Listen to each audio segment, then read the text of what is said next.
Hello, hello, hello, Paxton people. Welcome to another episode of Darius3k's The Lineup, brought to you by your host, sincerely Darius3k. And surprisingly, guys, I actually have a special guest, and it's not Sam Spurs for Life this time, and I'm not by myself this time. So please welcome me and join in, or please join me in welcoming one of my favorite people in the Spurs community, in the Paxton Road community. He is literally like my spirit animal, but even more, he's just full of information. He's full of athletic articles. He's amazing. So please, ladies and gentlemen, the man himself, it's Hotspur Hurley. It's Sean. How you doing, my friend? How you doing? I'm doing fine. It's good. Doing it's good. fine. The further we get away from last Thursday, the better. I genuinely can't even remember what happened last Thursday. The game is a complete blur to me, and I'm very happy that it's a complete blur to me. Because again, I don't even want to start the negativity and stuff, but like you said, performances like that, there's nothing else you can say really to those sort of performances, and the result as well did not help. So yeah, let's put that one to the side. Let's move on to literally tonight. I understand it is a little bit late, should I say, but hopefully you guys will still watch the video, and obviously you're liking and subscribing. It goes a long way. We've got super chats, we've got memberships available, so make sure you get that down there. But yeah, in 4.5 hours time we play Brentford, which is technically a London derby, so I'd say it's a big game. I'd say they're in decent form, to be fair. They've not been as good sort of the past recent weeks, but for sort of a team that's their first rodeo in the Premier League, I think Brentford have done pretty good, to be fair, and challenged a lot of teams that I didn't really expect them to challenge. I did think Brentford were going to do okay, but I didn't think they would sort of be able to compete this well with teams. So I think this game's going to be a tough game. I know obviously Sean, Deji, and Sam did the preview. Make sure you check that out, guys, because I'm yet to, but I've heard very, very good things about a certain Deji Spurs and his comments. But no, let me not waste any more time. I've done all the intros, Sean. I am going to show you my team and what I think will go through each line and sort of see if you agree or disagree. So I'm going to bring it up.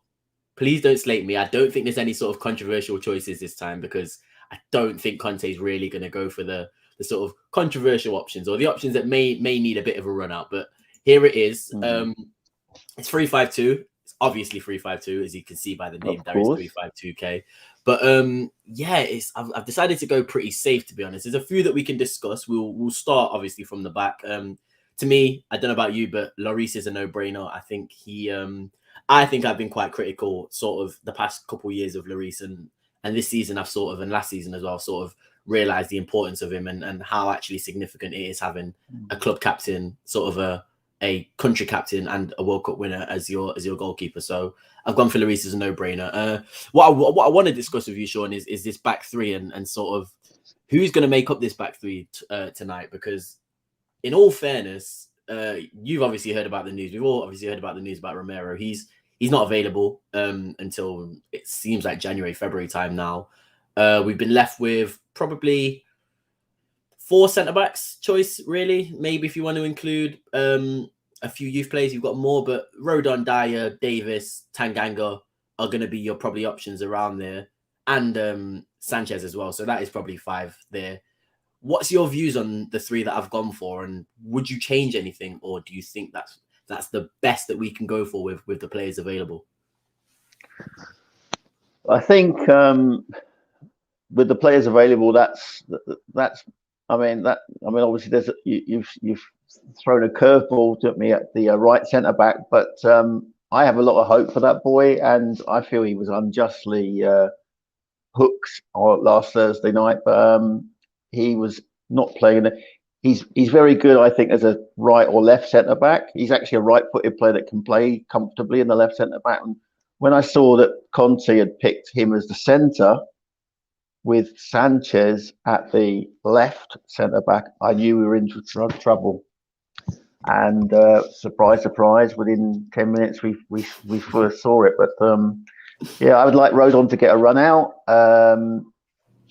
Other than that, I would probably play Tanganga in that position, maybe. But I would say Dyer and Davis pick themselves as the 2 most the ones that have stepped up under the Conte era.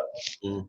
Just on what you said there about sort of Tanganga being your other option, is it done for Sanchez for you now? Because sort of the last few weeks, not that I've been giving him a chance, but I genuinely did believe that he'd sort of turned a corner in his performances, and I thought that with a manager such as Conte, he would come in and sort of eliminate those rash decisions and turn Sanchez into a pretty competent, more than competent centre back. But it just seems like we see the same mistakes happen over and over again. Obviously, he was slipping and sliding like he was on an ice rink on Thursday against Mura, and was responsible for probably both of the goals, you'd say. But it's a difficult one for me. I personally, I'm done with him now. I sort of was fooled by him for the first few weeks of the season, and obviously him not getting into the team and coming off the bench and making an impact. I think I was sort of fooled by what he can actually bring to the team. Are you sort of on the same wavelength as me? Are you no more chances for Sanchez, or would you still sort of past January, bearing in mind that we've got our best centre back out for a couple months now? Do you still want to give him that opportunity to rectify those mistakes that he makes? I think he's been shown the outdoor, but I don't think he's been, there's not been a boot applied to his derriere to get him out the better door. I still think there's a chance for him. I do think he's put in some very credible performances, but as long as he sticks to right central back, then I'm more than happy for him to stay. Do not put him on the left-hand side. He's just not got the physicality to play that position. And, he's a squad player for me, much as many of our centre-backs are at the moment. I 100% agree with you. And that's the issue. I think Conte coming into the club, a lot of people said sort of centre-backs are going to get better. He's going to be able to develop these centre-backs. But when I actually think about it and look back to the teams that he managed, he had a lot of good centre-backs already at his disposal at the clubs there. So he found it quite easy to sort of find partnerships, find a back five he can settle with. I genuinely believe this defence needs a complete and utter makeover. I think you could probably keep Dyer and Davis, and the rest could probably be put up on the market to be sold with debate. I think, like you said, I do have time for Rodon as well, because not that he reminds me sort of the play style of Wan Foyth, but he reminds me in the sense that we underestimated and undermined the quality of Wan Foyth and sort of disregarded how good he was as a player. And now I see him doing amazing. I really do think he's doing amazing for Villarreal at the moment. So I don't really want the same thing to happen.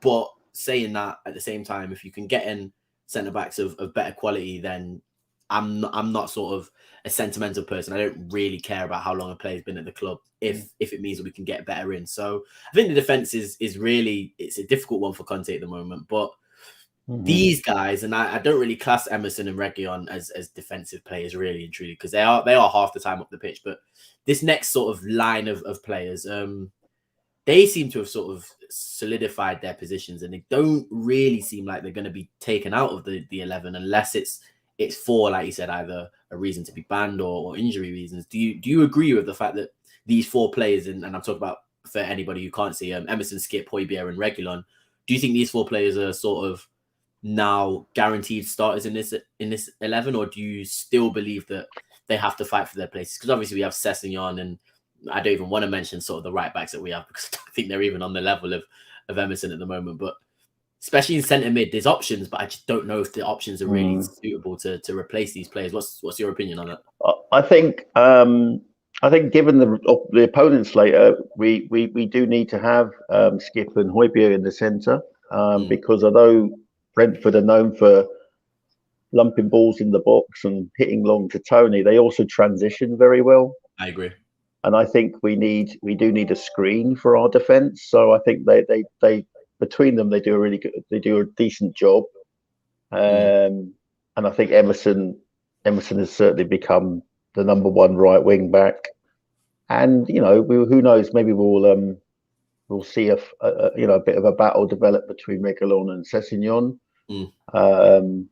Although I was so disappointed in Sessegnon last week with that stupid red card. But anyway, don't go there. Don't go there. Yeah, I mean, I agree with you, to be honest. I mean, a lot of people sort of saying, and I did notice this, it was not that they were defending his actions, but they were kind of saying, oh, before the red card happened, he wasn't playing too badly. But I sort of disagree. I just think that if you get a red card inside 30 minutes, especially getting 2 yellow cards as well. It's not even like it was a straight red. It was 2 silly yellow cards, really, really close to each other. I just think you can't have a good game. You cannot have a good performance if you're getting sent off before the first half whistle's even gone. So I'm not sort of saying Sessegnon's finished. He's not completely done. I don't think that really does anything to his standing with Conte. I just think that it's not a good start, and it's also not going to help him sort of getting ahead of Reguilon, because Reguilon, I think, has been pretty fantastic since Conte's come in. I think for the purposes of tonight, if we're talking about tonight, I would certainly support your 4 across the middle of the park. Yeah.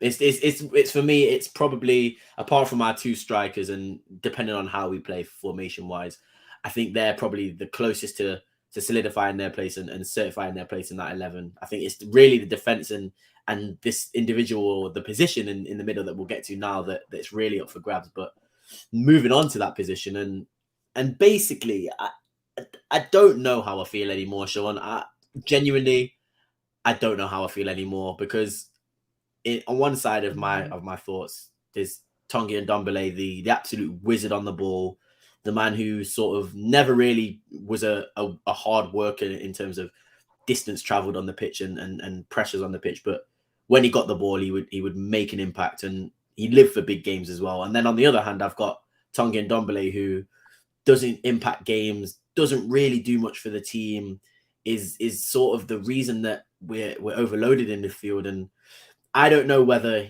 his ability is worth the sacrifice of that sort of, not even the sacrifice of a play, but the sacrifice of playing a 3-4-3 or putting somebody else in that 10, because he's not the player, or he's not the mold of a player that Conte wants. And I can't imagine him, if he can't sort of get fit for any of these managers, I don't see it changing in the space of a year. So the only reason I want Ndombele in there is because creativity wise, I just don't see anybody better. But in terms of going forward in the future, I don't know if there's a future for Ndombele, and that's quite sad to me. But at the same time, again, if you can bring in players who fit Conte's mold a lot better, and there are quality 10s in sort of available to be sort of snipped at, I think I am willing to sort of move on. But do you think Ndombele's still got time to improve? Do you think he's still sort of the player that you were sold 2 years ago? Because I really was excited, and I really wanted this guy to do well, and part of me even wants this guy to leave so he can do better at a different club. But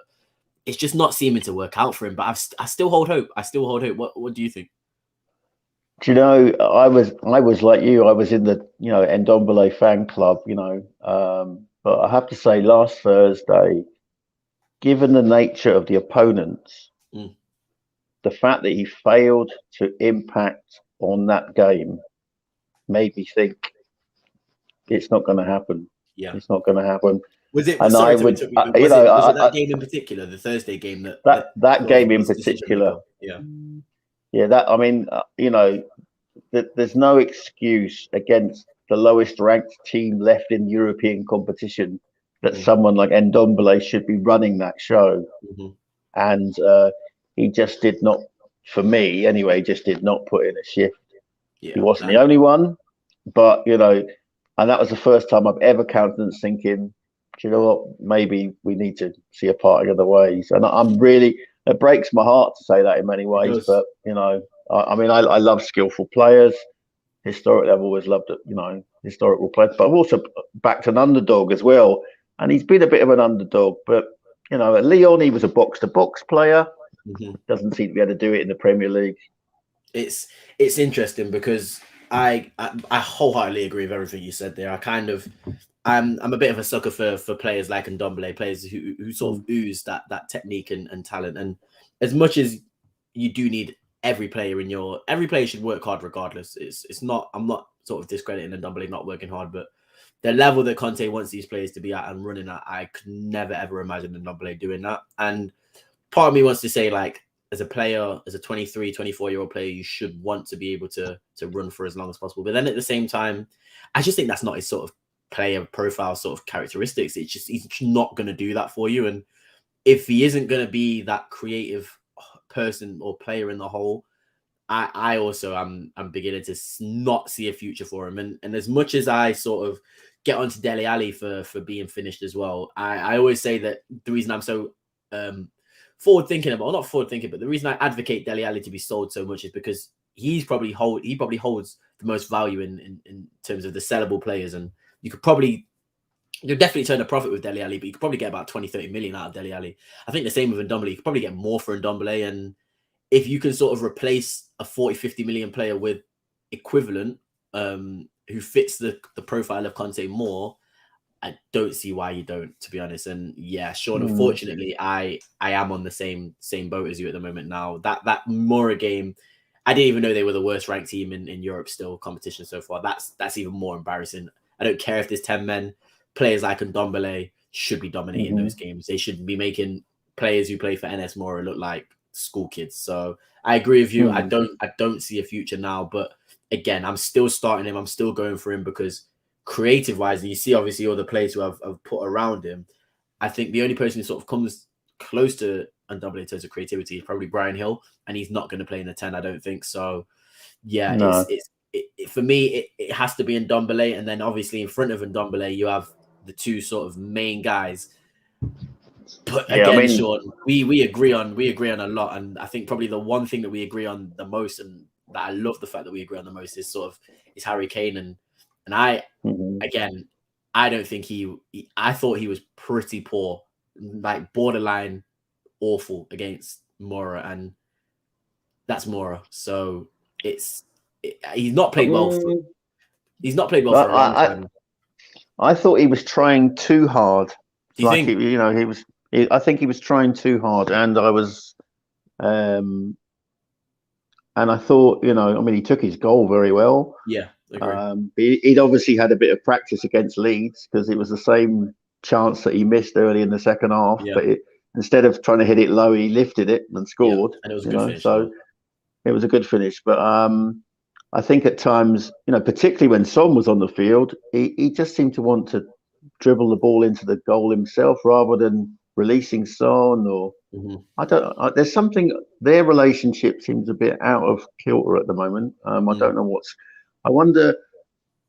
I've been speculating on this. I've no evidence at all for this, but I wonder whether when Son signed his contract, he was under the impression Kane wouldn't be back. I will be the top dog, and in the end, Kane was retained, and suddenly, he was not. I don't see the same chemistry between those two this season. That's so true. The chemistry was so good last season as well. Just to add on to what he said, it was almost like the peak you could get from them. So maybe it is also a bit of a drop off from last season. But again, like the goal scoring form of Harry Kane and also Son, it has slacked. So no, you are right. Continue, my friend. Continue. I have to say, go back to Ndombele. I was very disappointed to hear also that there's a very good rumor about Bergwijn going back to Holland to Ajax, who've got a long-term interest in that guy. But it seems in the press conference yesterday, Conte sort of tried to scotch that, which made me feel a bit better because I think I just generally see a really good player in Bergwijn. I mean, the Dutch tradition of skillful forward players is so important, and I just think if he doesn't play a 10 and he just goes straight 3-4-3, I would probably have Bergwijn on the right ahead of Mura. For me, Lucas Moura seems to have the shins of concrete. Every time the ball comes to him, they bounce off about 10 yards, and his second touch is always a tackle. I understand why he gets picked each week. He's enthusiastic. When he does run at defenders, he does cause panic, and it's clear that's how we got the free kick to win the game against Leeds. But I agree. I feel like I have been a bit harsh on Lucas. When I watched the game back against Leeds, because I did watch the game in full once again, sort of twice against Leeds, and Lucas was sort of very pivotal and integral in getting us back into the game. But regardless of that, it's not sort of what Lucas does well that I am sort of highlighting. It's the fact that Lucas probably has about 6 or 7 chances a game to really put a player through and sort of create a goal scoring opportunity. And he just doesn't make the right decision, I would say 70% of the time. And for me, a player of elite quality makes that right decision most of the time. And as much as he sort of got an assist and he was running around, we didn't win the game convincingly. And I believe a player of better quality who's in those positions that Lucas is in would create more chances. And that, again, it's a big problem for us, chance creation. And I don't really know how it's going to be resolved, because I just don't see the players in the team to sort of pick themselves up and say, right, I'm going to suddenly start creating 2, 3, 4 big chances a game. So, yeah, you're right in what you're saying. Lucas works hard. He does a lot for the team. That's probably why he starts a lot. But again, there's room for an upgrade. There's room for improvement. And I expect to see sort of improvements be made in January and potentially in the summer. But again, I just on the Bergwijn thing as well, I do have time for Bergwijn. I do have time for Road on these players. I genuinely think are good players. It's just, if you're given the opportunity to sort of get a better player in, would you not want to take that opportunity, sort of as Conte, if he saw Paratici can bring in, and I don't know what player it could be, but Paratici brings in a player who we all know is a better player than those guys, could be older, could be younger. I have no sort of loyalty or sentiment to say, right, yeah, let's keep them and see if they come clean, because it's been a long time now. Rodon less so, but Bergwijn's been here a good 2 years now and hasn't scored many goals. So I agree with you. I do agree with you. I think we both agree that the two up front will start, but it's just about sort of how these guys play, and like you said, Brentford is so organized, and they are very, very. They know what they've gone to three at a back this season as well. I think they were back 4 last year, but they've gone to 3 at a back, and it seems to work. Well. I mean, there's a few players I like. Well. I don't know if you have a few favorite players, but I really like the look of Sergi Canos at Brentford. I do like Onyeka, Tony, obviously, and Buemo is good. They have good players, and I have a lot of experience of Christopher Ayer up here, playing for Celtic. Oh yeah, so, of course, very good player as well. So I think they have a lot of decent players, but it reminds me of Leeds and Brighton in the sense that the manager has a very good system and knows how to get a tune out of those players. And it isn't going to be an easy game. It really is going to be an easy game. No. If I was to give you a prediction, since I wasn't on the preview show, I'm going to go 2-1. I'd still believe we will win the game, but I just, watching Brentford and sort of the difficulty they've given teams throughout the season, I do believe we are going to struggle. It's just who's going to step up, who's going to create the chances to give us opportunities to score. And if this is a team that's out, there's a few that I can imagine doing it, but I don't know who's going to play. I really don't know. So this is my squad. Sean, I do want to ask you, because I am going to go and watch the preview show right after this video is finished, but I do want to ask you if you've changed your mind about your prediction, or if you're going to give me the same prediction that you gave me on your preview. Yeah, on the preview, I said with my heart, I would go the same with you, that we would win 2-1. Yeah. But with my head, I can see a draw. I can see a draw. I feel that. That's you have to be honest at times. I mean, when you think of the teams that Brentford have really given a game to, the better teams than us, like Chelsea, like Liverpool, we all marvelled at their. With Liverpool, and they only lost 2-1 to Leicester. Gave Leicester a good game. I remember that. Yeah. Brighton again gave a good game. Beat Arsenal, and Arsenal are doing okay now. Drew with Crystal Palace, only lost 1-0 to West Ham. Drew with Man United 2-2 as well. So Drew with Aston Villa as well 1-1. So no, you are so right. They're it's going to be tough. It's going to be tough. All I can hope is that Sunday's postponement has been a bonus, extra training. The ideas have been inculcated, and we get players playing 8 out of 10. And you know what? That's all. I am gonna literally just basically finish on that, because at the end of the day, I don't think you can give all the tactics you want. You can have all the formations, all the traps, and all that and whatever. But if the players aren't gonna run, that's the first thing that I hate even talking about it like that, because I just expect that from players in general. So I'm gonna leave it on that. I'm gonna say, if those players don't put in the effort, Sean, we will be on tonight 9-10 o'clock, whatever time it is, hopefully with a few Avengers by our side, to discuss what is going on, because yeah, that should come first and foremost, and we haven't seen that in a few games this season. So yeah, but anyway, thank you so much for joining me. I do appreciate no problem being company. I love doing a lineup show by myself, but you know, you can't go wrong with a bit of company, bit of discussion. So I appreciate that, and make sure, like I said, you do check out Sean, Deji, and Sam on the preview show that was recorded yesterday, I believe, and hopefully, I don't know if you're going to be on the post-match show tonight, but there will be a few people on the plan is, yes. I'm getting my black clothes ready. Make sure, like I said, in morning again. Video, make sure that you tweet Sean, you get at Sean, make sure he is on that show, because I want to see Sean in the black attire. But no, thank you so much, guys, for watching. Please make sure you subscribe. We're on 1.17k subscribers now, so if you can get to 1.2k as soon as possible, everybody in Paxton Road appreciates that. You're all amazing. Everyone appreciates you. And hopefully we can win. I mean, come on, you Spurs. Thank you, guys. See you later.